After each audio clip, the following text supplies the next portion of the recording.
the same. Hallelujah. He touched me. Oh, He touched me. And oh, the joy that floods my soul. Something happened, and now I know He touched me and made me whole. Second stanza. And since I met this blessed Savior, since He cleansed and He made us whole. Hallelujah. I shall never cease to praise Him. Praise the Lord. Hallelujah. I'll shout it while eternity rolls. Hallelujah. Oh, He touched me. Oh, He touched me. And oh, the joy that floods my soul. That's right. Hallelujah. There's something wonderful happened, and now I know He touched me and made me whole. Third stanza once again. Since I met this blessed Savior, and since He cleansed and He made us whole. Hallelujah. I shall never cease to praise Him. I shall while eternity rolls. Oh, He touched me.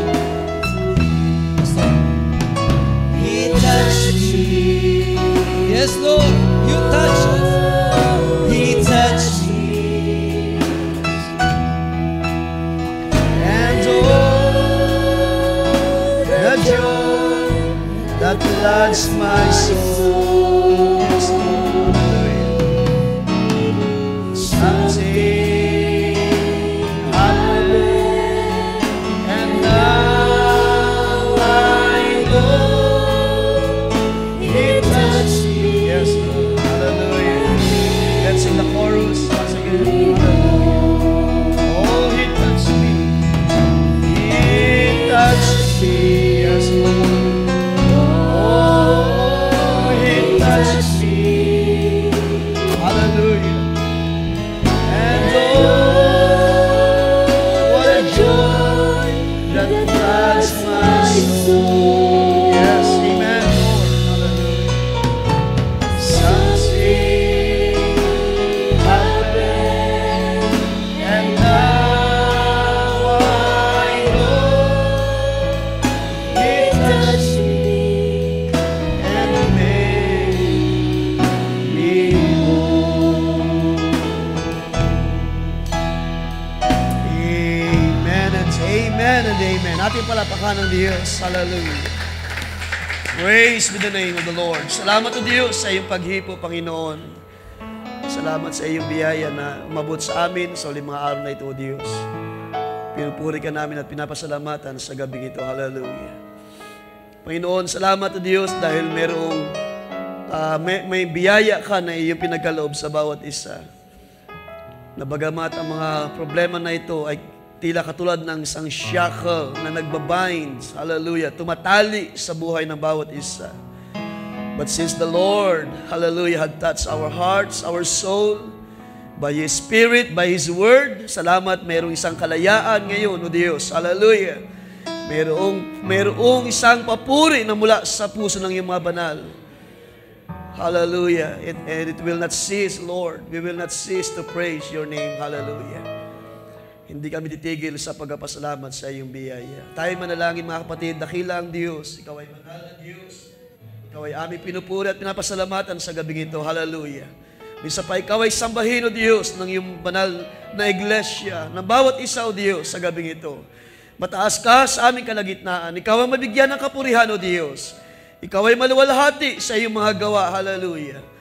Purihin ka sa gabing ito. Minsan pa, salamat sa isang mabiyayang pagkakataon na kami ay magsama-sama sa ilalim ng iyong banal na presensya, O Diyos.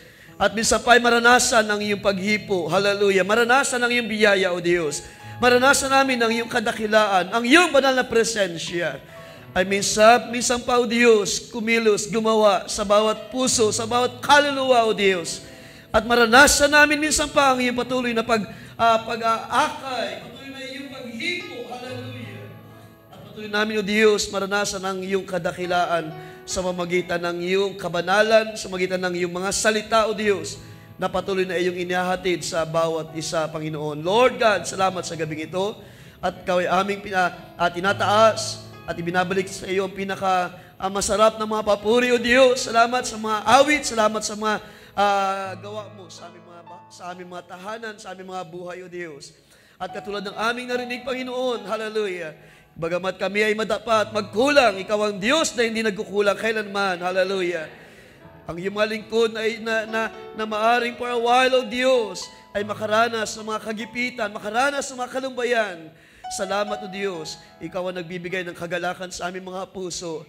Ikaw ang nagtataas ng aming mga kaluluwa, O Diyos, ng aming mga ulo, O Diyos, ng aming countenance, hallelujah. Sa panahon na kami ay nalulumbay, ikaw, O Diyos, ay mayroong salita na nag-aakay sa amin, bumalik sa iyong banal na presensya, bumalik sa iyong katuwiran, O Diyos. Kaya sa gabing ito, pinasasalamatan ka namin minsan pa, Panginoon. Salamat sa privilege, salamat, Panginoon, sa fellowship. Salamat, O Diyos, sa kalakasan. Salamat sa mga pagtatagumpay. Salamat sa mga kagalingan, sa mga karamdaman. Salamat sa mga provision, O Diyos. Hallelujah. Salamat sa iyong kamay na unat, O Diyos, na umaabot sa lahat ng bagay. At tunay, Panginoon, walang isa sa amin na pinabayaan ng iyong salita, na pinabayaan ng iyong biyaya sa uling mga araw na ito, O Diyos. Kaya salamat. At ikaw lamang mataas, Panginoon, minsan pa. At ang iyong mga salita ay aming patuloy pinagkatiwala sa iyo. Ang aming mga kaluluwa ay pakanin ng iyong salita, O Diyos. Kami ay busugin ng iyong, hallelujah, banal na presensya. Kami, O Diyos, ay makakita pa, makaunawa pa, at mahayag ka pa sa aming kalagitnaan, O Diyos. Panginoon, muli humingi kami ng kapatawaran sa anumang aming mga pagkukulang pa. Ikaw ang Diyos na siyang naglilinis, nagkaayos, Diyos na nagpapatawad, Diyos na patuloy na nagmamalasakit sa buhay ng bawat isa. Kaya sa gabing ito, bayaan sa iyo lamang, Lord God, may pagkatiwala namin lahat ng bagay at ang bawat isa na makakarinig, makakaabot ng iyong mga salita. Bayaang ikaw, Diyos, na patuloy na kumilos ng malaya sa buhay ng bawat isa. May you bless once again your word. Mag-usap ka sa aming mga puso, O Diyos. Magpakilala ka at ipakita mo sa amin ang iyong mga gawa sa uling mga araw. That you are a God, that you are holy God. Hallelujah. Ikaw, Diyos. Diyos na banal ng Israel at Diyos namin sa uling mga araw na nahayag sa magitan ng aming Panginoong Kristo Jesus.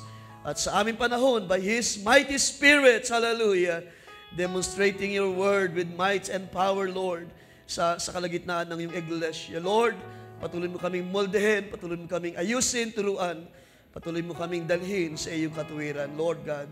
At ikaw, Diyos, minsan pa'y aming itinataas at pinagkatiwala ang lahat ng bagay, Lord God, sa gabing ito at sa mga sandaling darating, O Diyos, hanggang sa uling bahagi ng gawain. Lord, sa iyo lamang maingat, Panginoon, na aming binabalik ang lahat ng papuri at pasalamat, luwalatiin ka, dakilain ka, at sa iyo lamang sa tanging pangalan ng Panginoong Kristo Jesus. Kaya no say, Amen and Amen. Ating palapakan ng Panginoon. Sa Diyos, mauwi ang lahat ng papuri at pasalamat sa mga sandaling ito. Magandang gabi sa ating lahat, and let's read our text. sa ating paksa. Praise the Lord, at alam ko na bawat isa ay handa muli na tumanggap ng mga salita ng Diyos. Because this is our life. Ito yung buhay natin, buhay ng iglesia, na patuloy na busugin at kumain ng mga salita ng Diyos. Sa aklat ng Leviticus, ating puntahan sa chapter 22. At nais kong ibahagi sa inyo ang ilang pag-aaral ng mga salita ng Diyos patungkol sa paghihiwalay o pag-alis, paghihiwalay ng Diyos ng isang bagay na marumi sa kaniyang presensya. Ating basahin from verse 1, ini yung sundan sa inyong mga Tagalog Bible. Then the Lord spoke to Moses, saying, Speak to Aaron and his sons, that they separate themselves from the holy things of the children of Israel, and that they do not profane my holy name by what they dedicate to me. I am the Lord. Say to them, whoever of all your descendants throughout your generations who goes near the holy things which the children of Israel dedicate to the Lord, while he has uncleanness upon him, that person shall be cut off from my presence. I am the Lord. Verse 4, whatever man of the descendants of Aaron who is a leper or has a discharge shall not eat the holy offerings until he is clean. And whoever touches offerings and whoever touches anything made unclean by a corpse, or a man who has had an emission of semen, or whoever touches any creeping thing by which he would be made unclean, or any person by whom he would become unclean, whatever his uncleanness may be, the person who has touched any such thing shall be unclean until evening, and shall not eat the holy offerings unless he washes his body with water. And when the sun goes down, he shall be clean, and afterwards he may eat the holy offerings, because it is his food. Can say amen sa mga salita ng Diyos, at lahat ay malayan po mga kaupo, mga kapatid. Magandang gabi ulit sa bawat isa.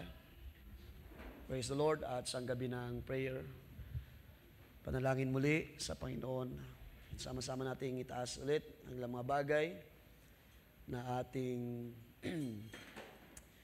mga dalangin sa ating mga puso. So huwag tayong mag-atubili, mga kapatid, sa pagpapahayag, biyaan ng Diyos ang siyang maluwalhati sa panahon na tayo ay nagpapaabot ng mga prayer requests. Sabi ni Santiago, wala pa tayong tinanggap na anuman because hindi tayo humihiling sa Panginoon. At sa gabing ito, nawa ay karoon tayo ng ganong puso, paglapit sa Diyos.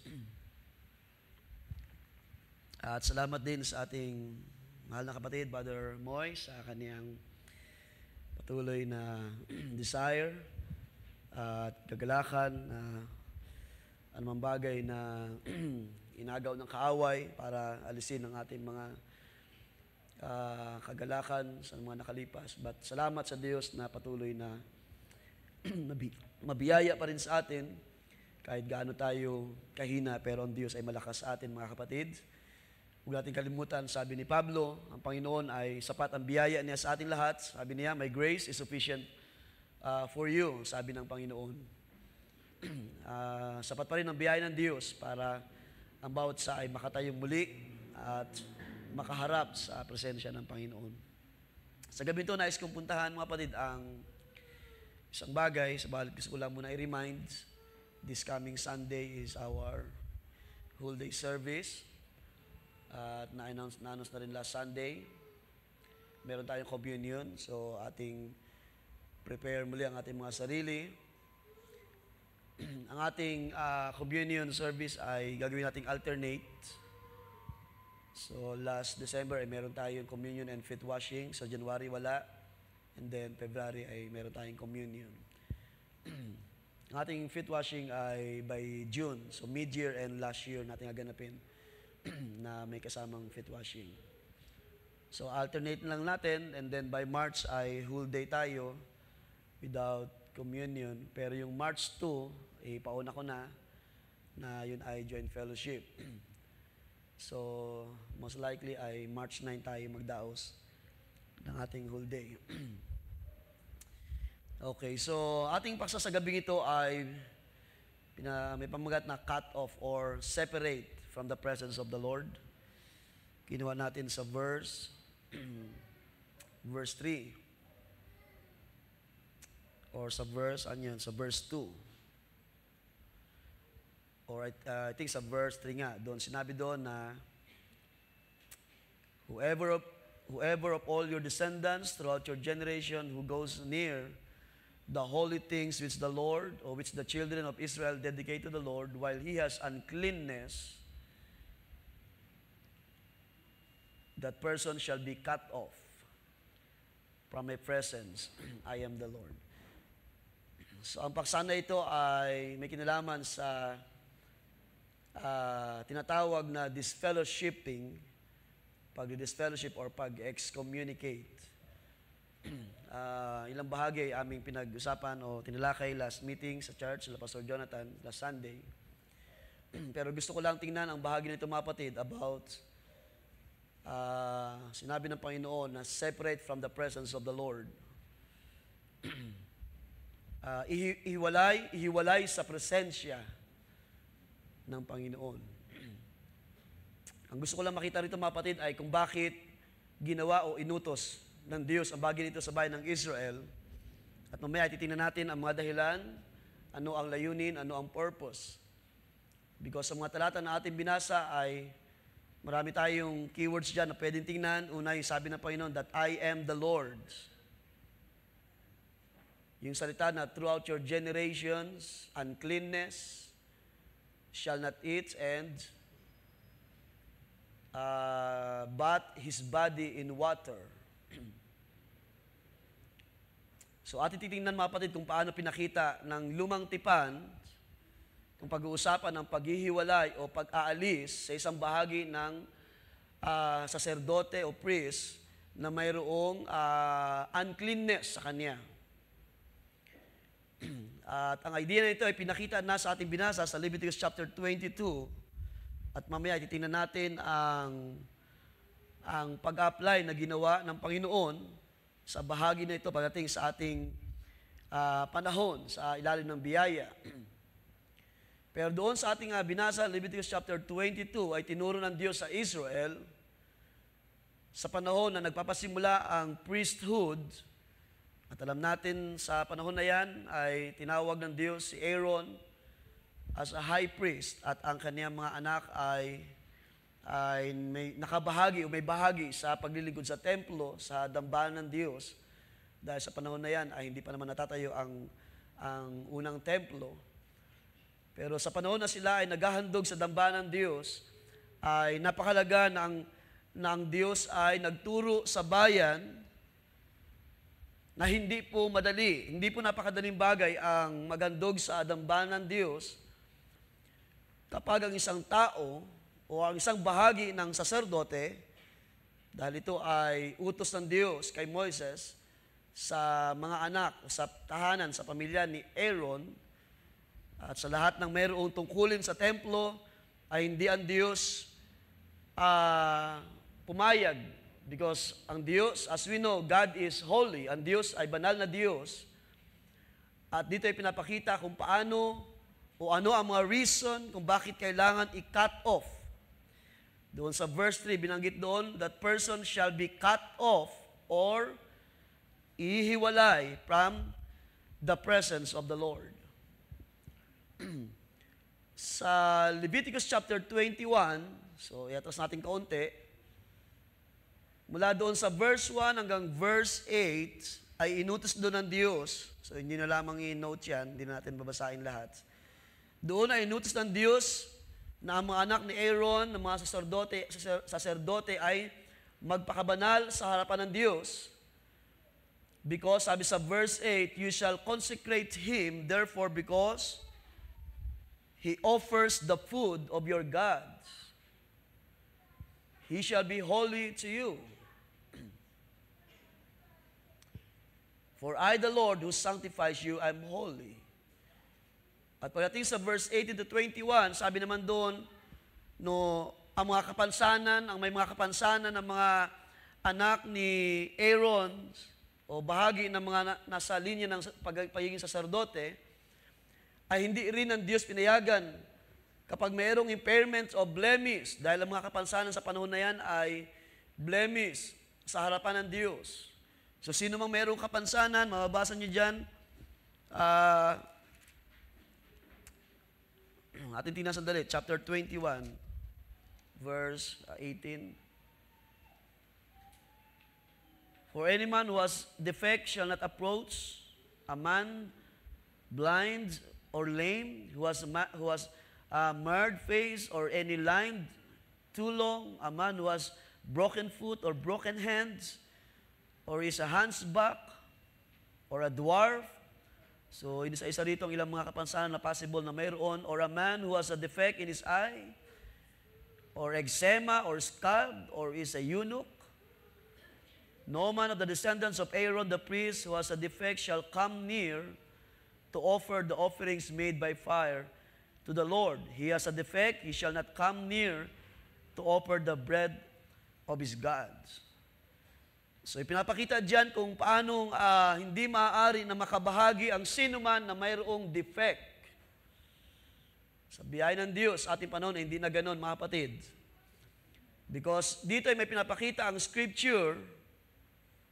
Mamaya, ititingnan natin ang ilang mga bagay na ito ay utos ng Diyos sa bayan ng Israel patungkol sa mga saserdote. Okay, so inote nyo mga kapatid, patungkol sa mga saserdote, yung mga naglilingkod, yung mga dadala ng handog sa dambana ng Diyos, ay binigyan ng utos na hindi maaaring maghandog ang mga may kapansanan. So ganun po sabihin natin, ganun kahigpit ang Diyos sa mga panahon na yan. At pagdating sa chapter 22 na binasa natin, ang lahat ng mayroong karumihan. So yung karumihan dito, yung uncleanness ay yung mga natural na bagay. So hindi po siya tumutukoy actually sa kasalanan. Okay? Tingnan muna natin sandali ang mga natural na bagay sa panahon na yan. Ang ilan dito ay tinukoy kapag mayroong leprosy, may sakit, may discharge. Sa verse, saan verse na yan? Verse 4. Leviticus chapter 22.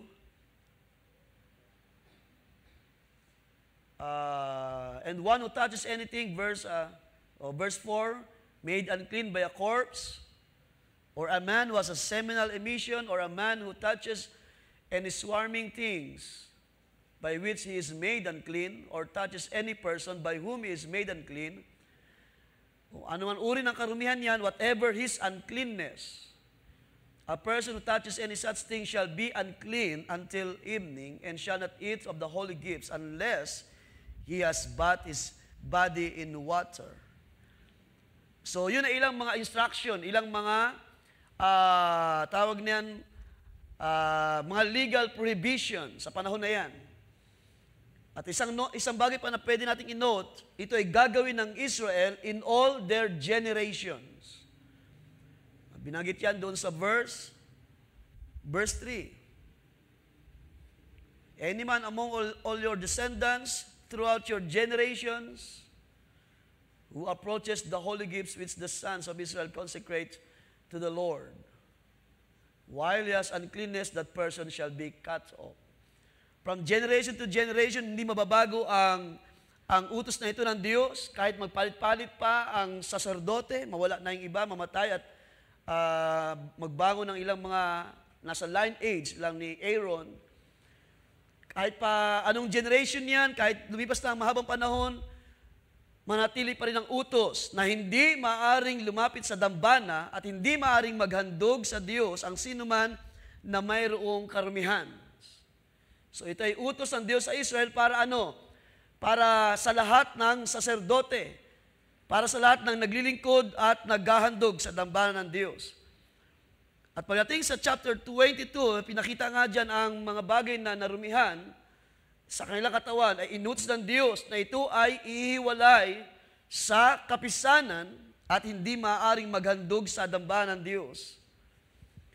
Para ano? Sabi sa verse 2, balikan ko lang yung verse 2. Sabi diyan, because ang sabi ng Diyos, so as not to profane my holy name, I am the Lord. Hindi ng Diyos papayagan na ang kanyang pangalan ay ano sa Tagalog yung profane, malapastanganan. So, ibig sabihin, kapag mayroon doon naghahandog na mayroong madumi sa kanyang sarili, yun ay paglapastangan sa Diyos, sa pangalan ng Diyos. Hindi lang sa kanyang pangalan, kundi sa kanyang attributes. Because ang sabi diyan ng Diyos, because I am the Lord. Sa Hebrew word, mga kapatid, ng Lord, ang ibig sabihin is Jehovah. The self-existent or eternal. I am the Lord. At hindi ako papayag na ang aking pangalan ay malapastangan ng sino man. I am the self-existent one. I am the eternal one. At kung paano ang Diyos throughout the eternity is holy, pagpasok ng time ay hindi na bago ang katangian ng Diyos. At kahit pa man nahulog ang tao sa kasalanan, ang Diyos ay nanatiling banal na Diyos. Amen po ba mga kapatid? Kahit pa man ang tao nahulog sa kasalanan, hindi na natili o hindi na bago ang pagiging banal ng Diyos. Kaya sa panahon ng Israel, ang Diyos ay nagpatuloy na kanilang dapat sambahin. The Holy One of Israel, the Mighty One of Israel, the Eternal One of Israel. Kaya nga doon sa ating tinalakay one time sa Isaiah chapter 8 verse 13, anong sabi doon? The Lord Almighty is the one you are to regard as holy. So pinapakita diyan yung pagiging banal ng Diyos. Na sa magitan ng kanyang mga gawa, ang Diyos ay nagpapakilala that He is a holy. So magitan ng mga gawa ng Diyos, doon makikita, yun ang parang manifestation. Because of course, eternal, because ang Diyos, as we know, siya ay nag-iisa at wala pa lahat ng bagay. Sabi nga ni Barbanam, hindi siya matawag na God because God is an object of worship. Pagdating sa time at dumating ang lahat ng creation ng Diyos, ang Diyos ay nakilala na Diyos at ang lahat ay sasamba sa Diyos, lalo na ang bayan na tinawag sa kanyang pangalan. So Israel is to worship, is to serve, is to praise the Holy One of Israel. Kaya nga ang Diyos na ito na banal ay nagpakilala sa bayan ng Israel. Of course, mula pa sa panahon ni Adan at ni Eva hanggang sa panahon na yan ng generation ng Israel. Na ang Diyos ay nanatiling banal sa kanyang sarili at ang sabi niya sa kanyang utos, para hindi nila lapastanganin ang aking banal na pangalan, ang Diyos ay naglagay ng kautusan. Ang Diyos ay naglagay ng mga instructions. At isa na rito yung paghahandog sa Diyos na may kaayusan ng sino mang mayroong karumihan ay hindi maaaring lumapit man lang sa dambana at maghandog sa dambana, hindi kumain ng mga bagay na inihandog sa Diyos. So yung word doon na eat is to partake. Ang sino mang saserdote na mayroong karumihan ay hindi makakabahagi. Sasabi doon sa verse 32, ating puntahan mga kapatid, verse 32. You shall not profane my holy name, but I will be sanctified among the sons of Israel. I am the Lord who sanctifies you, who brought you out from the land of Egypt to be your God. I am the Lord. So nanatiling ganun ang kalagayan ng Diyos as a holy, banal, na sino mang lalapit sa kanyang presensya ay magre-regards to Him as holy, as worthy, as holy, na hindi maaaring lalapit ang sino mang mayroong uri ng karumihan in all His body. Tingnan niyo mga kapatid, kahit gaano, sabi nga doon, whatever, sabi doon, gusto nga kunin yung word na yun, no? Ano mang uri ng kaniyang pagiging madumi. So, anong verse yun? Verse 4 or 5? Whatever his uncleanness may be. So, maaaring hindi na inisa-isa lahat. Pero sabi doon, kahit anong uri ng karumihan ay hindi maaaring magandog sa Diyos. So, ano makikita natin? Mayroong tama na pag-approach sa Diyos. Mayroong tama na paglapit sa Diyos. Kung ang mga great man sa lupa ay nagre-require ng reverence, gaano pa sa Diyos na lumala ng lahat ng bagay? Gaano pa sa Diyos na nagmamay-ari ng buhay, ng inyong kaluluwa? Gaano pa sa Diyos na banal na siyang kinakitaan ng kadakilaan, ng kapangyarihan when He created the heavens and the earth? Ang sabi ni David, His all creation, nahayag ang greatness ng Diyos. The heavens declare the greatness of the Lord. Kaya ang Diyos na ito ay tunay karapat-dapat sa pagsamba, karapat-dapat sa papuri, at karapat-dapat na iharap natin ang ating sarili na mayroong tama na paglapit sa Diyos. Kaya ang sabi diyan, those with uncleanness shall be cut off. Palayan ng Diyos ang ating mga kapatid na kasama yata nila Barciolo. From Pangasinan, I think. God bless you. Salamat sa inyong presence, mga kapatid. At Lord, ang Diyos mag-bless sa bawat isa. So, ang sabi diyan, sino mang lalaki, sino mang saserdote in particular, na taglay ang kanyang karumihan, so ito ay literal na uncleanness, shall be cut off. Balikan natin ang verse 3. Say to them, any man among all your descendants throughout your generations who approaches the holy gifts which the sons of Israel consecrate to the Lord, while he has uncleanness, habang siya'y nanatili sa ganung kalagayan, that person shall be cut off. Kahit anong desire niya na maglingkod sa dambana, kahit anong gusto niya na kagalakan niya na maghandog, pero ang Diyos ay nag-utos, that person shall be cut off from my presence. I am the Lord. At ang salita nito, mga kapatid, shall be cut off from my presence ay hindi po isang madaling bagay. Because nakita natin when David, nakaranas siya na siya ay parang nararamdaman niya na siya ay malalayo sa presence ng Diyos. Ano ang kanyang dalangin? Sabi niya, Lord, create me a clean heart of God. Sabi niya, huwag mo akong ilayo sa iyong presensya. Cast me not away in your presence. Because alam ni David kung gaano kahalaga na ang kanyang banal ay manatili sa kanyang presensya. Gaano kahalaga sa Diyos na ang sino mang lalapit sa Kanya ay nagtataglay ng cleanness ng puso. Gaano kahalaga sa Diyos na ang sino mang maghahandog sa dambana sa panahon na yan ay magkaroon ng tamang puso na hindi siya maaring basta-basta lumapit kung hindi niya lilinisin ang kanyang sarili sa harapan ng Diyos. At ganun po ang pinakita ng Scripture, shall be cut off, that person shall be cut off from my presence. Ihiwalay sa presensya ng Panginoon. Upang ano? Ang sabi ng teksto natin binasa, upang hindi malapastangan ang pangalan ng Diyos. Upang hindi malapastanganan ang attributes ng Diyos. Ay hindi mo napapayagan maghandog sa dambana, hallelujah, at hindi mo napahintulutan na makabahagi ang sino man na nasa karumihan o nasa kalagayang madumi sa harapan ng Diyos. Kung meron siyang leprosy, magpagaling siya muna. Kung meron mang pag-agas ng dugo, kailangan muna maglinis bago umarap sa dambana. Kung siya humawak sa isang corpse, sa isang bangkay, at ang sabi doon, whatever his uncleanness, ay kailangan muna maglinis bago umarap sa dambana ng Diyos, sa presensya ng Diyos.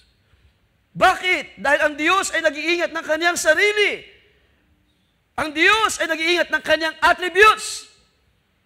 Ang Diyos ay nag-iingat ng kanyang karangalan. Hindi siya mapahayag. Kaya nga sa ating panahon, di ba? Natalakay natin last Sunday na this generation is a blasphemous generation. At dahil nga ang henerasyon na ito ay nag-reject sa word, ang sabi ng salita, because you reject the word, I will also reject you in my presence. At ganoon naging kalagayan ng mga tao sa ating panahon, na sila ay, bagamat minsan ay may kabigatan ng mga panalita ng propeta sa ating panahon, pero sabi niya, sila ay nasa total lost. Of course, hindi lahat. Dahil ang iba dyan ay maaari pang tawagin ng Diyos. Maaari pa silang, makaranas ng kahabagan ng Diyos. Pero hindi natin may pagkakailang, mga kapatid, na mayroong iniingatan ng Diyos sa kanyang sarili. At ang Diyos na mangusap sa bayan ng Israel ay pinakita niya ang tama na paglapit sa Diyos. Ano pa ang ilang purpose ng pagka-cut off? Upang mapanatili ang kaayusan, unang-una na sa paglilingkod sa Diyos, sa dambana, kaayusan, kalinisan, at higit sa lahat, ang kabanalan ng Diyos ay mapanatili. Ang sabi doon, and so that my name shall not be profaned sa harapan ng bayan ng Israel. So ang paglapit pala ng may karumihan sa dambana ng Diyos is like you are profaning the name of the Lord. Iyong nilalapastangan ang pangalan ng Diyos, ang attributes, ang kabutihan ng Diyos. And that's why pinakita ng Diyos sa bayan ng Israel, ganito ninyo ihiwalay ang sino mang mayroong karumihan. Well, kung ating titingnan, mga kapatid, sa bahagi ng spiritual na mga bagay, ayaw ng Diyos na nahalo sa gitna ng kapisanan ang anumang uri ng karumihan. Hindi ang Diyos papayag sa kanyang iglesia, sa kanyang congregation, sa kalagitnaan ng kanyang iglesia ay manatili ang isang uri man lang ng kasalanan na hindi ipinagtatapat sa Diyos o hindi inihingi ng tawad sa harapan ng Diyos. At ganoon ang pinakita ng Scripture sa mga aklat ni Leviticus, sa Leviticus. And because sa bagay na yun ay pinakita ng Diyos, even kay Peter, ano sabi ng Diyos? Sabi ni Peter, sinulat niya, because I am holy, you must also be holy. Because ako ay banal na Diyos, kayo rin naman ay magpakabanal, magpakalinis sa lahat ng bagay. Kung pag-uusapan ng paglilingkod sa Diyos, God deserves a holy life. God requires a clean conscience, isang malinis na budhi ng pagharap sa Diyos. Ang sino mang maglilingkod, ang sino mang lalapit sa aking dambana. So pinakita ng aklat ng Leviticus na hindi po madali ang paglapit sa Diyos.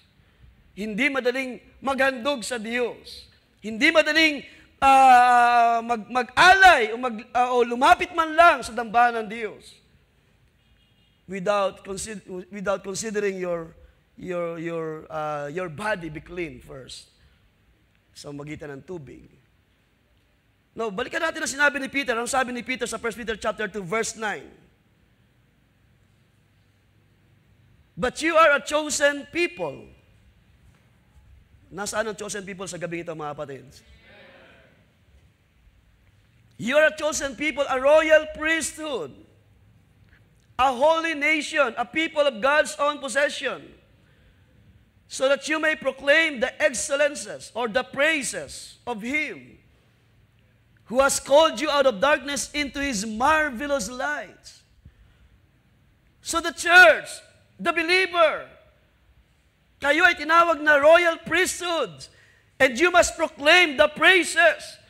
Isang uri ng paghandog sa Diyos, pagsamba, pagtataas ng dakilang pangalan sa Diyos.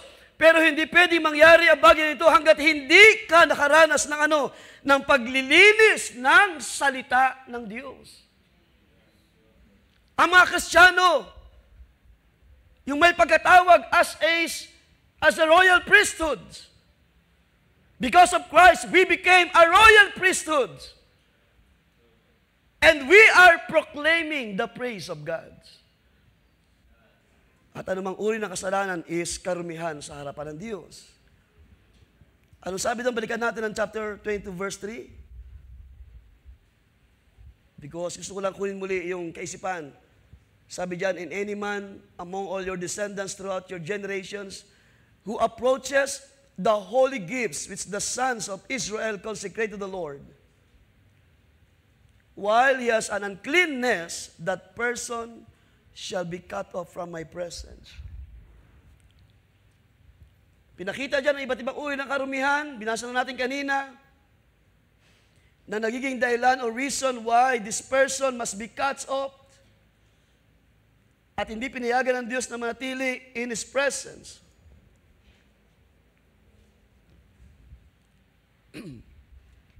Itong salita na having his uncleanness upon him, in other words, when he is unclean o nasa kalagayang marumi siya, ay kailangan niya munang ihiwalay.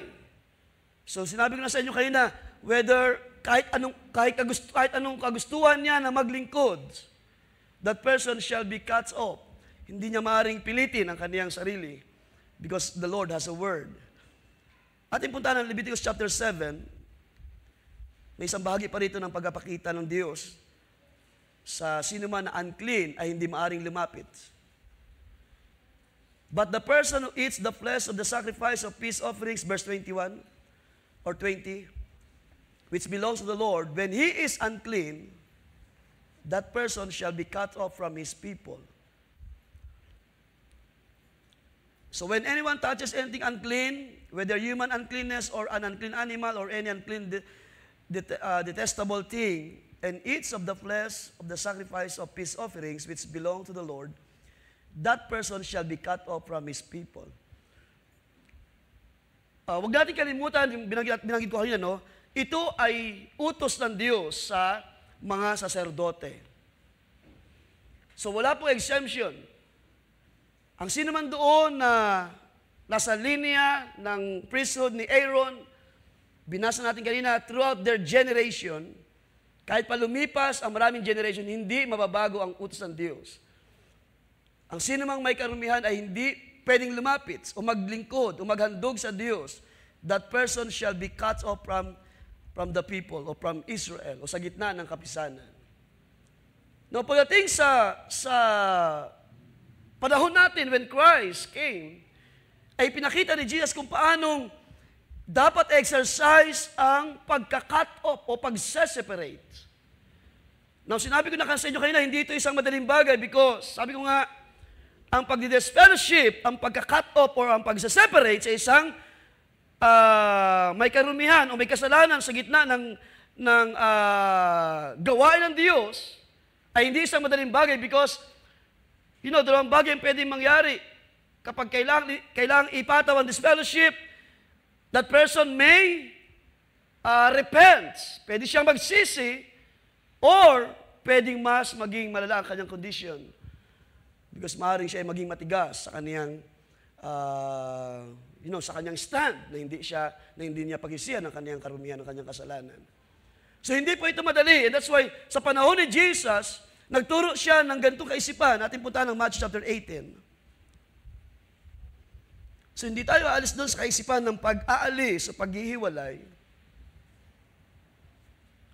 para ipakita sa atin na mahalaga ito sa Diyos na mapanatiling malinis, maayos, banal ang templo ng Diyos. At anong sabi ni Pablo? Don't you know that you are the temple of God? Don't you know that God dwells in you? That the Spirit dwells in you? At pagdating sa panahon na ito na ang Panginoon na nagturo, sabi niya, Matthew chapter 18 natin puntahan, ay pinakita ni Jesus kung paanong aalisin o ihiwalay sa fellowship o sa gitna ng mga believer ang uncleanness o ang kasalanan. Verse 15, now if your brother sins, go and show him his fault in private. If he listens to you, you have gained your brother. But if he does not listen to you, take one or two more with you, so that on the testimony of 2 or 3 witnesses, every matter may be confirmed. And if he refuses to listen to them, tell it to the church. And if he refuses to listen on the third time, even to the church, he is to be to you as a Gentile and a tax collector. So siya ay itatrato na isang ordinaryong mamamayan o tao. So, sabi sa verse 18, truly I say to you, whatever you bind on earth shall have been bound in heaven, and whatever you loose on earth shall be loosed in heaven. So yung verse 18 ay confirmation na anuman ating gawin, anumang ating talian, o sino man ang ating hatulan or ibigay ang paghiwalay sa tao na hindi nagsisisi, then siya ay manatiling tali o siya manatiling sa ganung kalagayan hanggat siya ay matutong magsisi sa harapan ng Diyos. Of course, ang tanging pagsisisi lamang ang magpapalaya sa kanya sa kalagayan ng ganon. So pinapakita dyan ang pag-disfellowship sa isang nagkasala or unrepented person ay hindi rin po basta-basta ibinibigay. It is good to know na ang Panginoon ay nagpakita pa rin ng biyaya. Of course, sa panahon ng Israel, ng Diyos ay mag-utos ng sino mang may uncleanness ay hindi siya pwedeng maglingkod sa dambana. Of course, I believe so. That person ay most likely ay kinakausap din. It's either Moses or ni Aaron or sino mang nakatanda doon sa templo para siya ituruan. Ito ang sabi ng Panginoon. Ito yung dapat natin gawin. Ito yung kaayusan. Ito yung utos ng Diyos na hindi tayo pwedeng lumapit na mayroong karumihan. And therefore, parating sa chapter 18 ng Matthew, ay ito rin yung gusto ipakita ni Jesus sa atin. Hindi po madaling mag-alis ng sinuman. Hindi po napakadaling mag-disfellowship. Hindi po madaling, alisin pansamantala ang sino man sa atin without consideration na mayroong process o mayroong dapat tayong tingnan katulad ng pinahayag ng Panginoon sa Matthew chapter 18. Tatlong bagay ito, church. Huwag niyo kalimutan. Kung gusto niyo i-note, ay i-note niyo. Tinawag ko na lang ito na 3 steps before putting one out of the fellowship. Una, make a private talk. Kung merong man naka-offend sa inyo riyan, at sa kanya na na-offend. Why not consider? Ang sabi ni Jesus, magkaroon muna kayo ng pag-uusap. Private talk. At ang sabi ni Jesus, pag hindi nakinig, puntahan nyo yung ikalawang step, bring 2 or 3 witnesses to confirm the matter or the issue. So that's the second step ng, kumbaga, ay pag-aayos. Para ang taong nagkulang ay magsisi, maglinis sa kanyang mga pagkukulang. At sabi ni Jesus, kapag siya ay hindi nakinig, so ibig sabihin, kapag ang taong ito ay hindi nagsisi, ay dadalhin natin sa ikatlong step. Sabi ni Jesus, tell the church, ipaabot na sa buong iglesia, and if refuses to listen or to repent, then siya ay ituturing na isang ordinaryo na lamang na bahagi o isang ordinaryo na lamang na tao, na mamamayan. Wala man tayong nabasa na word na disfellowship, but it speaks of cutting off. It speaks of separation na ang sino man na mayroong unrepented sin sa loob ng iglesia ng Diyos, sa fellowship, kapag hindi nagsisisi, siya ay dapat ihiwalay sa kapisanan ng Diyos. Nakukuha ba niyo mga kapatid? Because katulad ng binasa natin sa Lumang Tipan, hindi siya maaaring makabahagi sa anumang paglilingkod o paglapit man lang sa presensya ng Diyos without repentance. At salamat na ang Panginoon ay napakabuti ang Diyos ay napakabiyaya pa rin sa atin. Meron pa rin pagkakataon para tayo ay maglinis at mag-ayos sa ating sarili by hearing the words. Dahil doon pa lamang, niniwala ako doon pa lamang sa private talk. Kapag mayroong tama na spirit, doon ay pwede nang maayos ang anumang problema. Kaya ba yung sumasampalataya mga kapatid? Because kung tama ang Espiritu ng Diyos na nasa inyo, hindi na kayo magmamalaki sa inyong sarili at hindi tayo mangatwiran sa bawat salita ng Diyos. Na anumang kasalanan, hallelujah, ay kailangang ihingi ng tawad or else, sabi ng Panginoon, ang hindi nagpapatawad ay hindi rin papatawarin ng Ama sa langit. Well, kung hindi man magkaroon ng reconciliation o ng pag-aayos, then, sabi ng Panginoon, magdala ka ng 2-3 saksi. At kung hindi pa rin maging maayos, then sabihin sa buong iglesia. Now, ano ba ang purpose ng this fellowship? To remove a person from the church na nagpapatuloy. To remove a person from the church who is practicing sins na hindi na ito nakalinya sa word o hindi na ito dapat sa mga believer, sa mga mananampalataya. Subalit na magandang bagay mga kapatids, kahit man sa amin pinag-usapan last Sunday sa ministers meeting, ang isang goal pa rin talaga ng this fellowshipping is to encourage the person to repent sa Diyos. Hindi siya para talaga siya ay i-condemn o para hatulan o para siya ay tuluyan ng mawala, kundi para makilala niya ang kanyang kasalanan at matutong magsisi sa harapan ng Diyos. Hindi po ba yan isang biyaya ng Diyos sa bawat isa na kahit man tayo nagkukulang ay may biyaya ang Diyos? Just repent! Sabi ni Santiago, just humble yourself before the Lord, just confess your sin, and God will, ano sabi niya? He will forgive your sins. Ang Diyos ay mabuti pa na Diyos na nagpapatawad ng ating mga kasalanan. Pero napansin niyo ba mga kapatid sa sulat o sa pahayag ng Panginoon, sa Matthew chapter 18, kung inyo napansin, ay wala po dyan binanggit ang Panginoon na uri ng kasalanan. Which I believe mga kapatid na anumang uri ng kasalanan na hindi pinagsisihan ay kailangang maihawalay sa fellowship.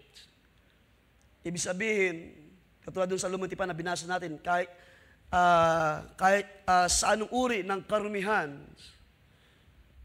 ibig sabihin, hindi lamang pala kapag sobrang dumi ng naranasan ng tao doon sa panahon ng lumang tipan. Hindi siya na may leprosy lang. Hindi siya na mayroong mabigat na kalagayan ng karumihan ang hindi makalapit. Kahit anong uri ng karumihan ay hindi na pwedeng lumapit sa dambana ng Diyos.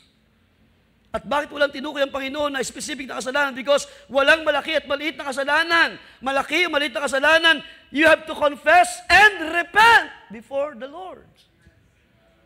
At para sa akin, ito ay ground for this fellowship or for separation. No, sa aking tawag niya pagtingin sa bagay na ito sa mga nakalipas, no? Because I just realized na hindi kailangang maging mabigat ang kasalanan para ma-disfellowship. Kapag ang isang bahagi ng gawain, that person, kapag hindi siya nagsisi, anumang uri ng kahinaan o kasalanan o pagkukulang, ay ground for separation.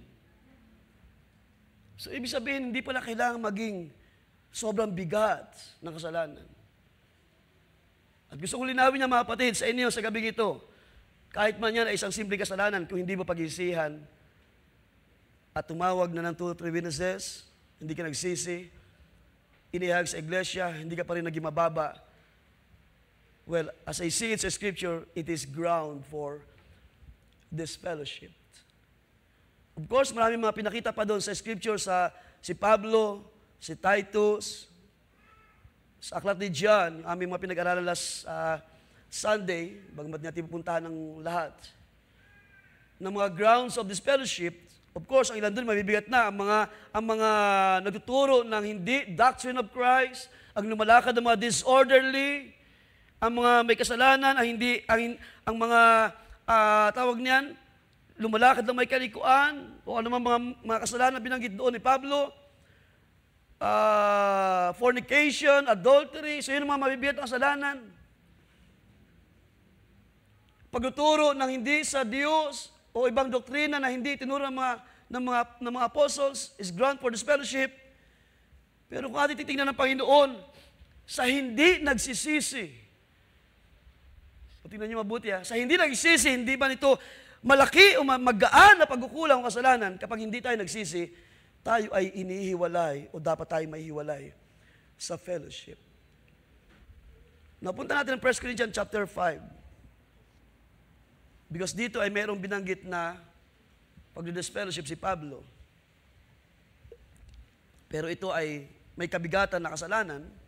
As we know, yung nag-fornicate sa kaniyang in-laws, sa kanyang stepmom. So we can read it in 1 Corinthians chapter 5. Oh, yes? So ating tingnan sa dali.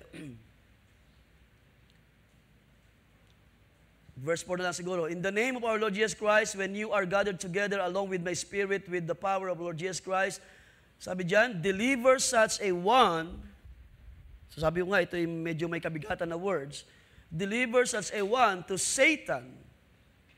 So parang tila baga wala ng chance, wala ng pag-asa.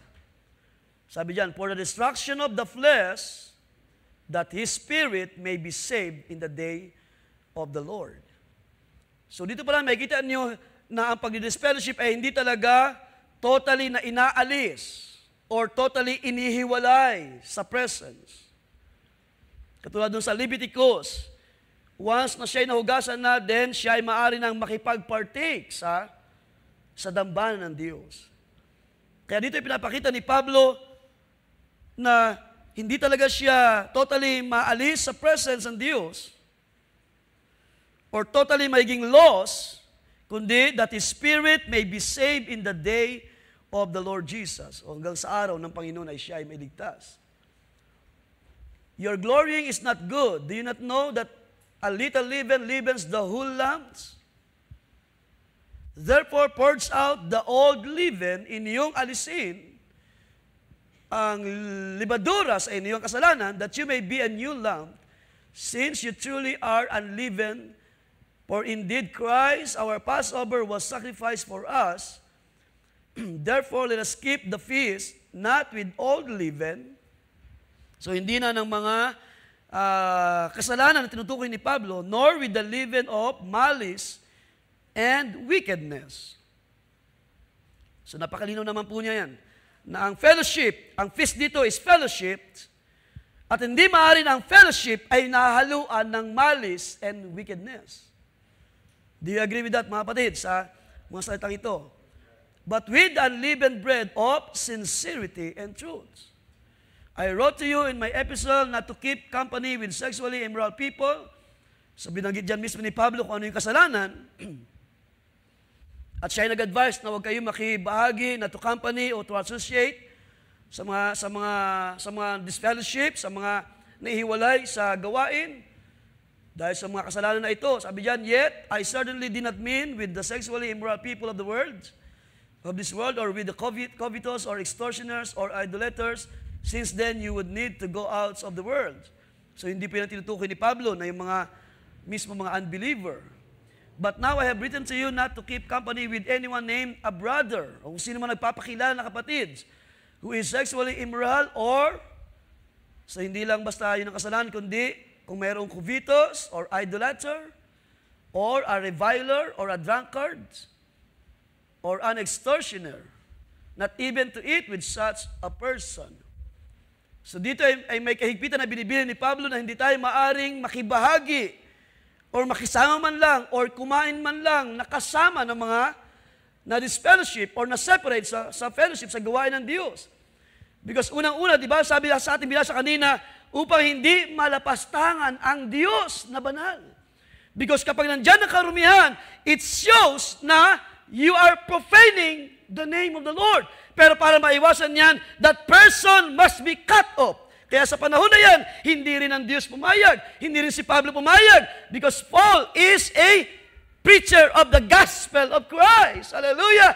At ang purpose ng pangalan na ito ay para dalhin ang church without blameless sa harapan ng Panginoon.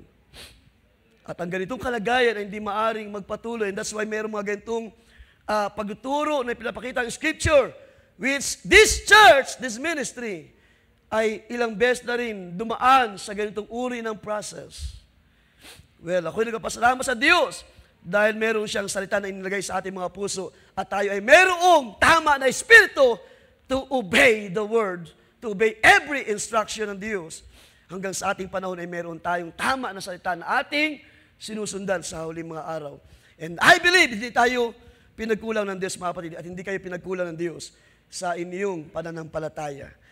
Naniniwala ako na hindi ito isang mabigat na bagay kung tama ang ating espiritu. Kaya say amen, mga kapatid.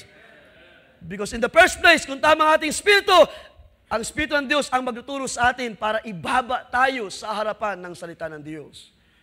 At kung meron mga pagkukulang, ay ating magaan lagi na sinasabi ang Diyos ang siyang magpapatawad sa lahat ng bagay. So pinakita ni Pablo ang paraan ng pag-cut off or pag-disfellowship sa isang nagkasala, yet, ang sabi dyan, bagamat nang sabi dyan na huwag kayo makipag-associate o makisama man lang, pero may isang bahagi dyan, sabi dyan, tuloy natin pagbabasa. But now I have written to you, o yung verse 11, verse 12, for what have I to do with the judging those also who are outside? Do you not judge those who are inside? But those who are outside, God judges. Therefore, sabi dyan, put away from yourselves the evil person. Pero alam natin ang story. Pagdating sa 2 Corinthians, mga kapatid, kung ating babalik pumunta ng 2 Corinthians chapter 2, ano sabi doon ni Pablo? Inyong patawarin ang tao ito na nagkasala. Punta natin ang chapter 2 ng 2 Corinthians. Chapter 2. So, hindi naman ito bago sa atin, pero balikan na natin. Sabi sa verse 7, so that on the contrary, you ought rather to forgive and comfort him, lest perhaps such a one be swallowed up with too much sorrow. So, ibig sabihin, yung tao ito na naihiwalay sa fellowship ay maaring dumaan na sa mga kalumbayan because he is out of the fellowship. At dito nyo makikita kapag tama ang espiritu ng tao, kapag nasa kanyang espiritu ng Diyos, mayroong tamang puso para mag-repent at magsisi. Ibig sabihin, nakikita niya ang kanyang position. Hindi siya dapat wala sa presensya ng Diyos. Hindi pa siya dapat cut off or separate sa presensya ng Diyos. Siya ay dapat nasa presensya ng Diyos. At ang kailangan niyang gawin is to consider his fault or his sin and be repented sa kanyang kasalanan. At ang sabi niya ni Pablo, sabi sa verse 8, therefore, I urge you to reaffirm your love to Him. Inyong panambalikin ang niyong, sa Tagalog, ipinamanhi ko sa inyo na papagtibay ninyo ang pag-ibig sa Kanya. So, ipinapakita lamang nito mga kapatid na hindi talaga totally, even doon sa lumang tipan, pinakita sa atin na kapag once siya ay naglinis sa kanyang sarili, then He will eat of tawag niyan, the offering. Because sabi doon, because yun ay kanyang pagkain. Ibig sabihin, bahagi niya yun sa Diyos. So meron siya karapatan na kainin or i-consume kung ano ang sinabi ng salita ng Diyos or whatever the promises of the Lord is sa mga mananampalataya na nagsisisi sa kasalanan, meron kang kakalayan o karapatan kumain ng salita ng Diyos. Ikaw ay mayroong biyaya para muling lumapit at maghandog sa Diyos. At yun ang pinakita ni Pablo na hindi talaga totally inalis o inaalis ng Diyos, kundi ang pagdidisfellowship, mga kapatid, ito ay isang uri ng pagdidisiplina sa mga anak ng Diyos. Balikan natin ang Leviticus chapter 22 verse 6. Anong sabi doon? Sa ating teksto, verse 6, 22 ng Leviticus. A person who touches any such thing shall be unclean until evening and shall not eat the holy gifts unless he has bathed his body in water. So pinapakita dito na ang pag-separate sa isang tao na marumi ay hindi talaga totally na siya ay ilalayo or kumbaga isasara ang biyaya sa kanya. That person has still opportunity na makabahagi sa fellowship. One, sabi diyan, unless he has bathed his body in water. At anong sabi ng Apostol Pablo, ang mga bagay na nangyari sa lumang tipan is just a shadow of the good things sa mga bagay na nangyari sa hinaharap. Kaya yung binasa natin sa Leviticus, ang tabernacle doon, ang altar, ang priesthood, ang mga furniture na pinababanal, ang mga vessels doon, At ang lahat ng uri ng mga rites or yung mga ginagawa nila paghahandog sa Diyos ay merong spiritual significance sa ating panahon. At kung paano ang Diyos na banal doon is worthy of all things na dapat gawin ng isang naghahandog sa Diyos, ay hindi na bago ang paraan ng Diyos. Hanggang ngayon, kinakailangan natin lumapit na may malinis na puso sa harapan ng Diyos. Ang mga leprosy, it represents mga diseases na hindi biro ang kalagayan. Kaya nga sabi sa inyo kanina, kailangan niya munang marahil magpagaling before he offers in the temple or in the altar of God. At ganoon din naman sa atin, kung tayo merong kasalanan, kailangan munang magpagaling sa iyong mga pagkukulang at kailangan mong ayusin ang sarili bago ka maghandog sa altar ng Diyos. And God will accept your offerings. Ibig sabihin, ang Diyos ay malulugod sa iyong paghahandog. Anong sabi ni Pablo? Punta natin Ephesians chapter 5, verse 26.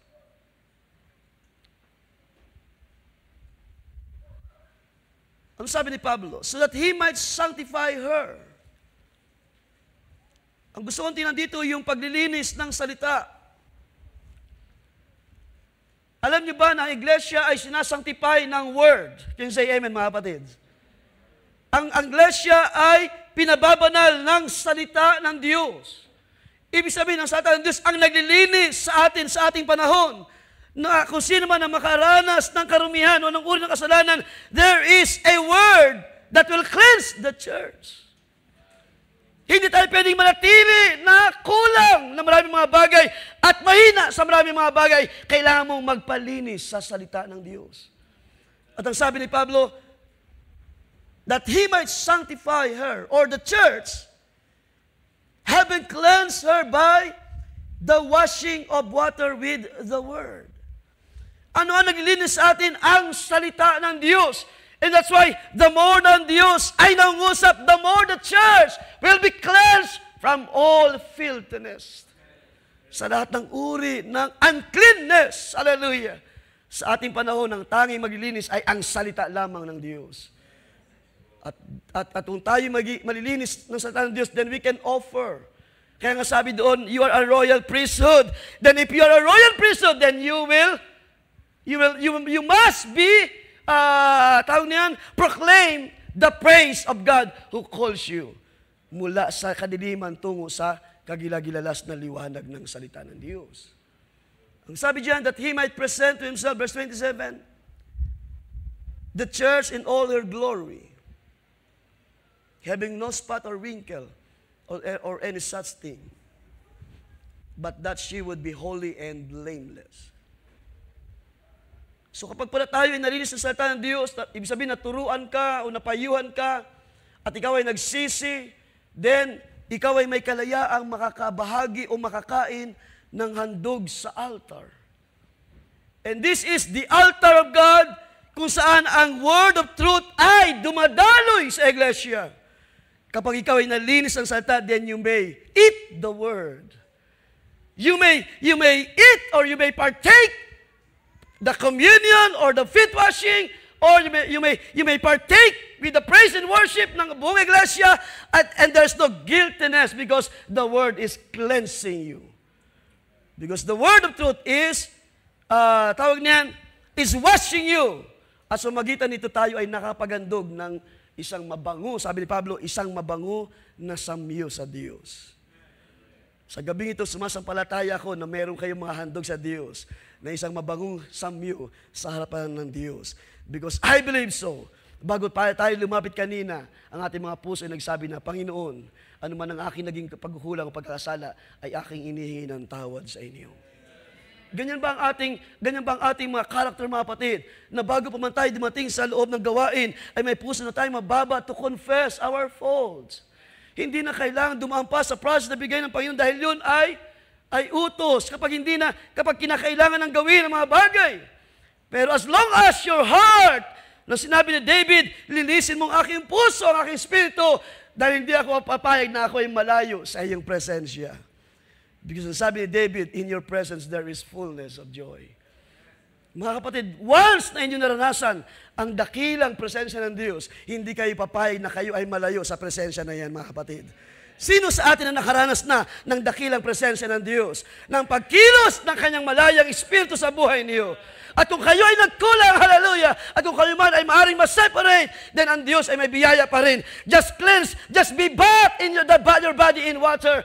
Be cleansed by the Spirit of God, by the washing of the Word, and you may partake, you may eat the fruits of your lips sa pagpupuri sa Diyos.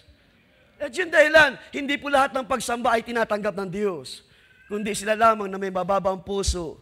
Repentant spirit, mababa ang puso na handa laging mag-ako, handa laging kilalanin ang kaniyang pagkukulang at pagkakasala. At yun ang pinapakita, mga kapatid, ng Leviticus chapter 22. And also, si Pablo ay nag-reminds sa atin because ang discipleship ay hindi po talaga, it is totally na pag-judge. Ang talagang goal niyan is to consider your sin, iyong kilalanin ng iyong pagkukulang, then mag-repent, magsisi ka. At gagawin lamang ang discipleship kapag hindi ka nagsisi, but the restoration is still open. Ang pag-restore. And that's why ang pag-practice ng discipleship para sa akin, no, sa iglesia ito, katulad ng aming narinig sa Mr. Smith last Sunday, it is only a discipline, works ng Diyos sa ating panahon. Ito ay pagdidisiplina lamang sa inyo, sa atin na nagkukulang sa harapan ng Diyos. Hindi para hatulan ng sino man. Dapat kapag tayo ay malayo sa presence ng Diyos, tayo ay mayroong espiritu na mababa at kumilala. Madaling kumilala ng ating mga pagkukulang. Dahil ang Diyos ay Diyos na nagpapatawad. Sa iba po ba, mga kapatid? Ang Diyos ay, sabi ni David, ang Diyos ay mayaman sa kanyang habag at awa. His mercies endures forever. In all generation, kaya nga sabi doon, hindi pwedeng mabago. In your generations, lahat ito ay dadaan sa ganung process. Yun ang utos ng Diyos kay Moises para kay Aaron sa kanyang sambahayan na bahagi ng saserdote. At kung paanong noon, in this ministry, ay naranasan natin ang paglilinis ng salita ng Diyos. Hanggang ngayon, hallelujah, mayroon pa rin salita na naglilinis sa atin. Mayroon pa rin Espiritu ng Diyos na malaya na nagtuturo sa atin sa uling mga araw. At hindi ba kayo nagagalak sa bagay niya, mga kapatid, sa gabing ito, na mayroong Espiritu ng Diyos sa ating kalagitnaan, hallelujah, na patuloy nagdadala sa atin at umaakay sa atin sa pag-aayos, sa pagdidisiplina ng ating kalagayan, hallelujah. Ating punta ng Hebrews chapter 10, mga kapatid.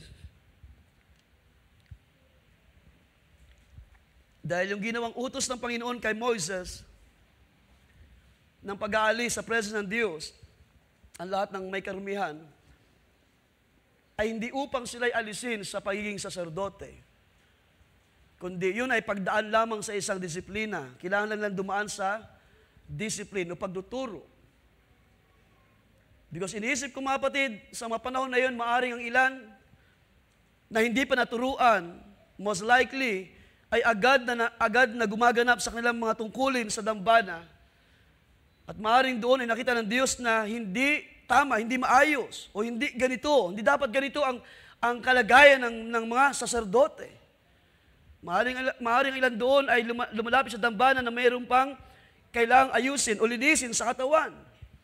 So ang Diyos ay nag-utos, ang Diyos ay naglagay ng kumbaga commandments o pag-uutos or ordinances.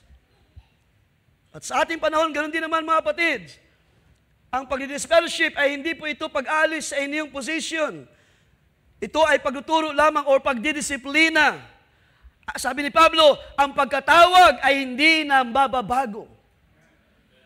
Ang calling, ang gifts, ang mga bagay na ginawa ng Diyos sa buhay niyo, ang pagliligtas na ginawa ng Diyos sa buhay niyo, ay hindi na pwedeng alisin ng sino man. Yan ay kaloob ng Diyos na walang bayad na ating tinanggap sa magitan ni Kristo. At kung tayo man ay dumaan sa disiplina, ito ay pag-aayos lang o pagtuturo. Kaya nga yung mga saserdote doon na nalinis na, sila ay malaya nakakabalik sa tungkulin sa dambana ng Diyos, sa templo ng Diyos. Ating basahin ng Hebrews 10 verse 22. Sabi diyan, tayo'y magsilapit na may tapat na puso sa lubos na pananampalataya. So anong pinapakita ni Apostol Pablo? Ang ating paglapit sa Diyos, sabi nga minsan narinig natin, ay walang reservation. Lahat ay ating kikilalanin. Lahat ay ating ipapaubaya sa Diyos.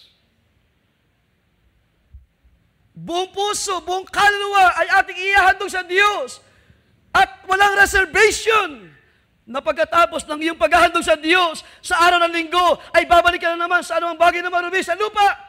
Kundi sabi ni Pablo, tayo ay mayroong paglapit na tapat na puso sa buong pananampalataya na ang ating mga puso ay winisikan mula sa isang masamang budhi at mahugasan ng ating katawan ng dalisay na tubig.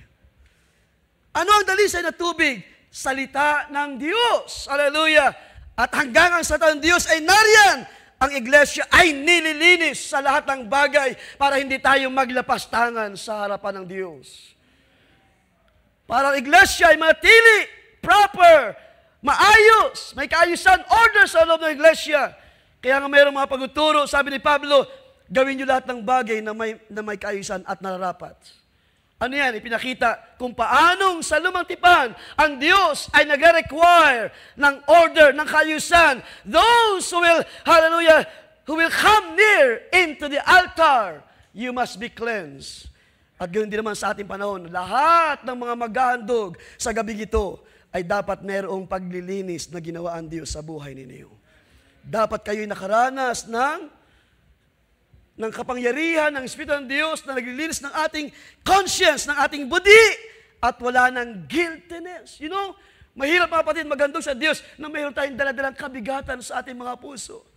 Kahit pilitin pa natin umawit at magpuri at sumamba, kapag nandiyan ang mga kabigatan, hindi makalulugod sa Diyos. Sabi ni Pablo, without faith, it is impossible to please the Lord. At para ang Diyos ay malugod, kailangan nating talikuran ang ating mga sarili. Sabi ni Pablo, sabi niya, iyong talikdan, iyong talikuran, iyong i-reject, iyong iwan ang iyong sariling katwiran at magsimula kang lumakad sa katwiran ng salita ng Diyos.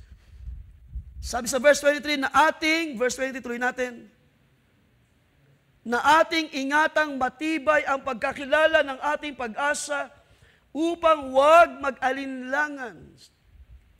Ang sabi ni Pablo, sapagkat tapat ang nangako. Tapat ang nangako sa bayan ng Israel. Lahat kayo ay maging malinis. Lahat kayo na mga, sabihin natin yung mga na-separate.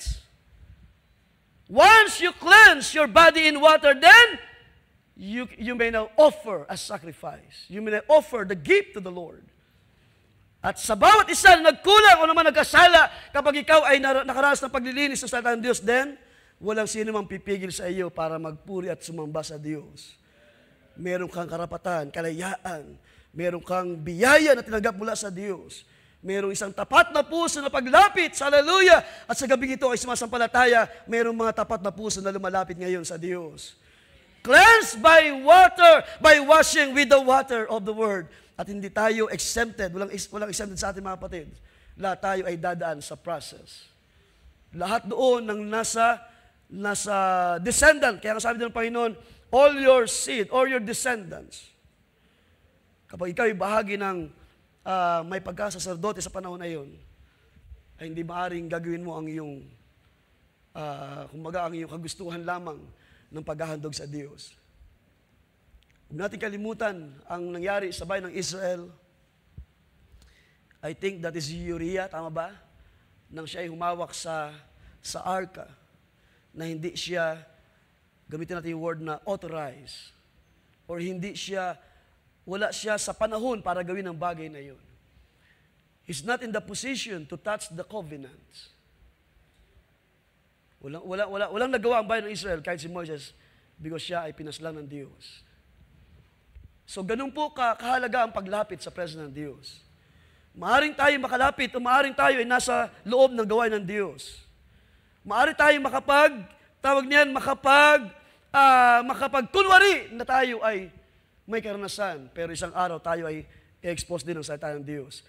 Because para sa akin, those who have a genuine spirit ng Diyos, sila lamang ang may totoong karanasan ng paglilinis ng salita ng Diyos. Mayroong question na pinakita last Sunday sa meeting namin, na paano kung hindi magsisi or hindi naman numbalik. At napaganda ng simpleng sagot ng ating kapatid Pastor Joe, sabi niya, which I believe so. Kapag hindi bumalik sa pagsisisi o hindi naging repentant ng isang na-separate sa fellowship, isa lang ibig sabihin, hindi genuine ang kanyang karanasan ng bautismo ng Espiritu ng Diyos. For a time, sabihin natin, maaring tumagal ang panahon na hindi pala genuine ang kanyang experience. Kaya sa gabi ito, tiyakin natin, sabi ni Pablo, examine yourself, baka kayo ay nasa o wala na kayo sa pananampalataya. Baka ang ating paghahandog dito at pagsamba sa Diyos ay isang tradisyon na lamang na wala tayong tiyak na karanasan.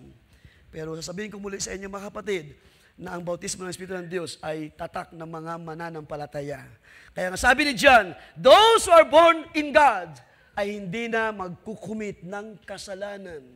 Kapag tayo ay nagkulang, we're always willing to be cleansed. Hallelujah! At tayo lagi willing magpaturo, magpaakay sa mga salita ng Diyos, sa katuwiran ng salita ng Diyos. At kung meron man sa ating katigasan, of course, katulad ng mga aming pinag-aralan last Sunday, mga so-called brothers ay nagtuturo ang scripture na huwag pakisamahan, do not be associated with these people. O kung meron man mga matagal nang wala sa fellowship at hindi naayos ang sarili. But of course, no, meron pa rin, kahit ako personally, meron pa rin biyaya na nakikita. Because, kung sabi nga, doon sa meeting namin, no, ay ilang mga possibility. Paano kung kamag-anak mo yan? No, hindi naman pwedeng hindi mo kausapin or pag dumalaw sa iyo. Well, it's all right. Kausapin, pakitaan ng maayos, 'di ba? Kausapin or kamustahin. Pero kung pag-uusapan ang paglilingkod sa Diyos, kailangan niyang dumaan sa tama na process. Kailangan niyang kilalanin na meron siyang pagkukulang sa Diyos, may kasalanan sa sino man sa iglesia na dapat niyang ayusin at linisin ang kanyang sarili sa harapan ng Diyos. At hindi po natin ginagawa ito, ulitin ko, para totally tayo alisin sa fellowship. Pero sa akin ay kita mga kapatid, bago tayo magtapos, na kung noon ang nakita natin sa pagdi-disfellowship ay nangailangan ng mabigat na kasalanan.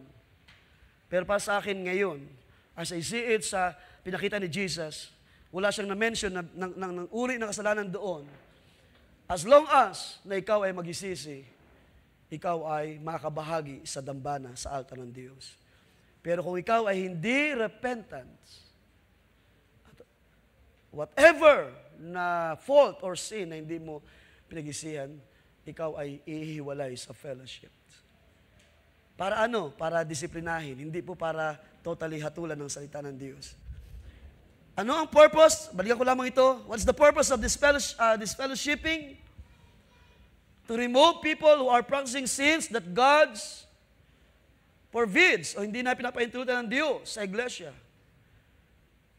Ano pa? To encourage people to repent and to return to the church. So meron pa rin laging restoration na expect sa Diyos.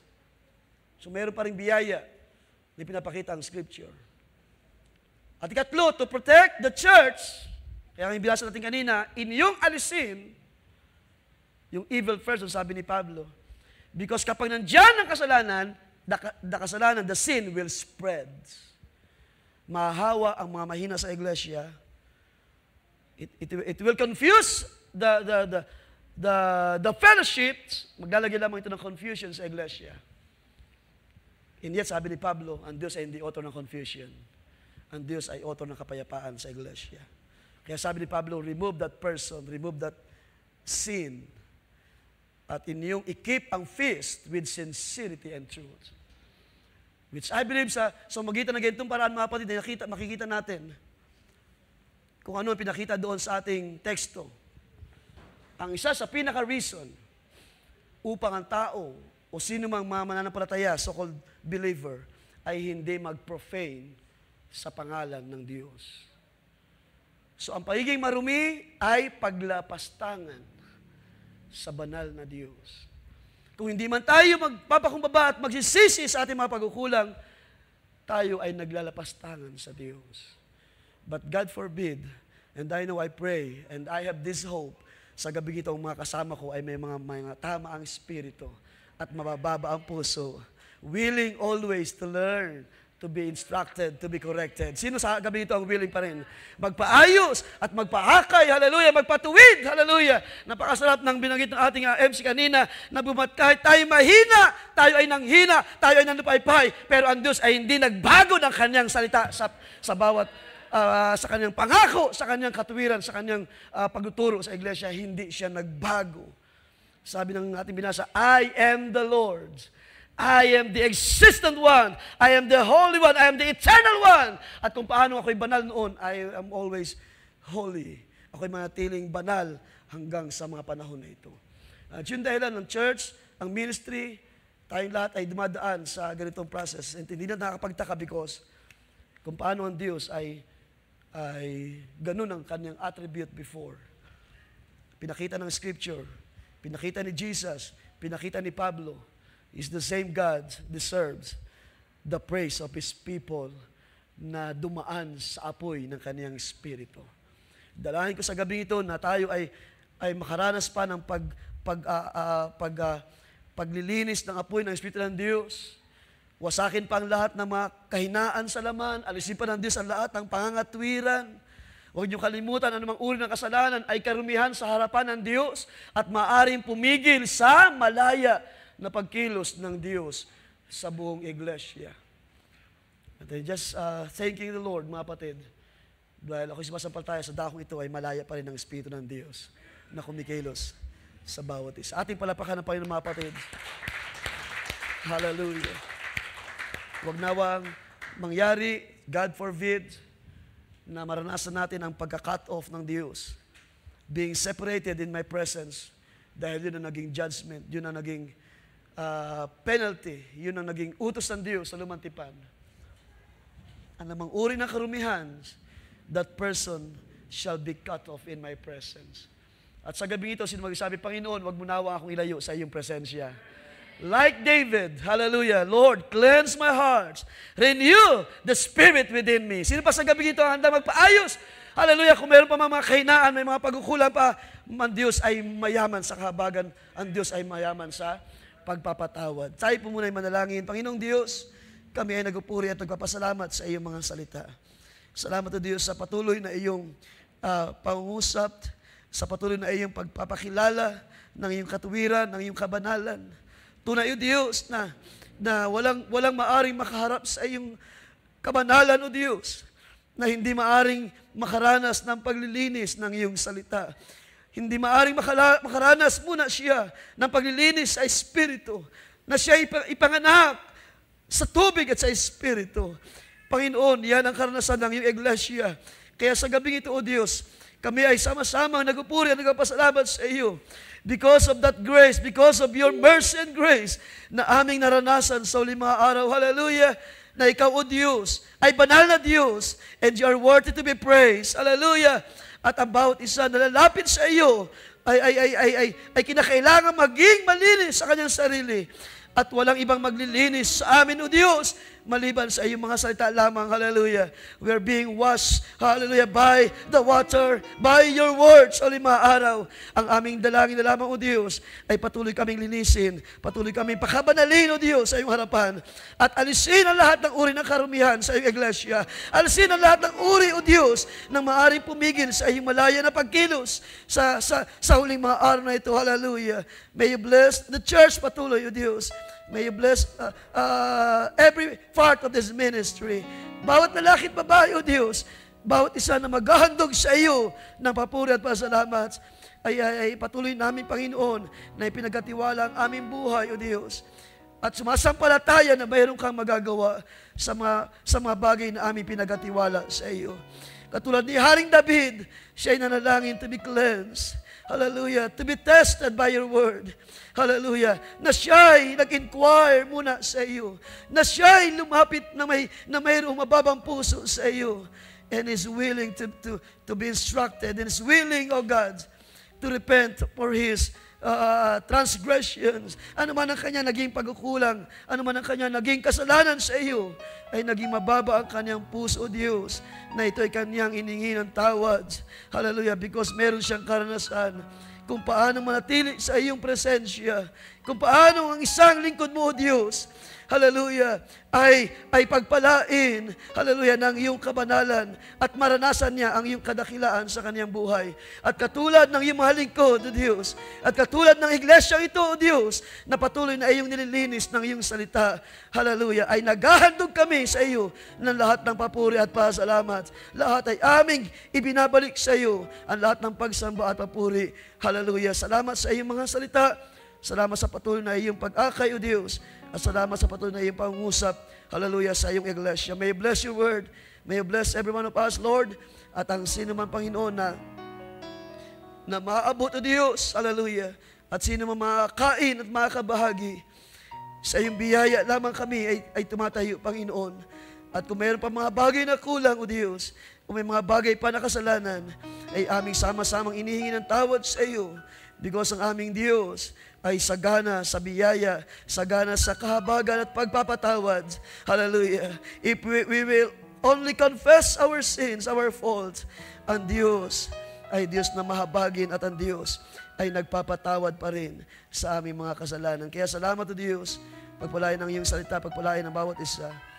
At ang mga sandali, Panginoon, aming nagitiwala lamang sa iyo. May you fill our hearts, Lord, with joy, with gladness. At patuloy pa namin, O Diyos, sabihin na mahal ka namin, Panginoon. Mahal namin ang iyong mga salita. Ayaw naming malayo sa iyong banal na presensya. Kaya salamat sa gabing ito, Panginoon. May you bless the church. Bless your word. At bayaan sa iyo lamang aming maingat na ibalik ang lahat ng kalwalatian at kapurihan at pasasalamat sa tanging pangalan lamang namin, Panginoong Kristo Jesus. Everybody say amen and amen.